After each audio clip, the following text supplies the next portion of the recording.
পোস্টারের মধ্যে দেখা যায় মুফতি ফয়জুল করিম অথবা আল্লামা মামুনুল হক, অথবা যদি দেখা যায় জোনায়েদ বাবনগরী, তখন দেখবেন এইটা হাতে থাকে না, তখন এটা লইয়া এই দিক থাকে না। আরে মিয়া যাওয়া রইব মিয়া, দিক থাকে না আমার দিক, চুরি পরে ঘুরি না, পরে ঘুরি না।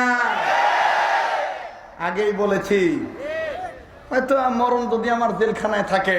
স্পষ্ট করে কথাটা বলতে চাই, আমাদের কয়েকজনের কণ্ঠকে স্তব্ধ করে দিলেই ইসলামকে দমন করা যাবে না,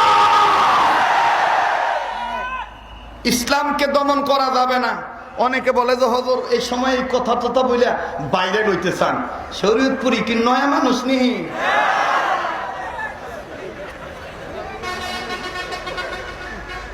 শরীয়তপুরি নয়া মানুষ যে বক বক বক বক করে আমার বাইরে লইতেইব?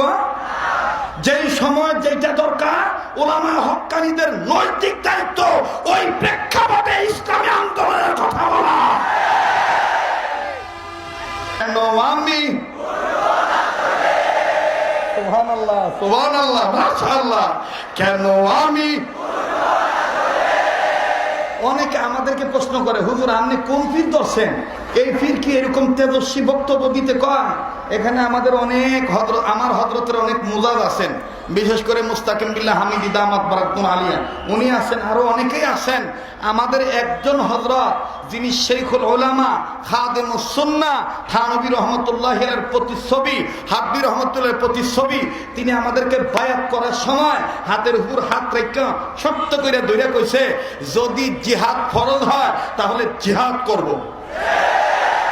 যদি জিহাদ ফরজ হয় জিহাদ করব, আর সেই জিহাদ যদি আমার জীবদ্দশায় বাতিলের সাথে করতে হয়, আমার বন্ধুগণ জীবনকে বিসর্জন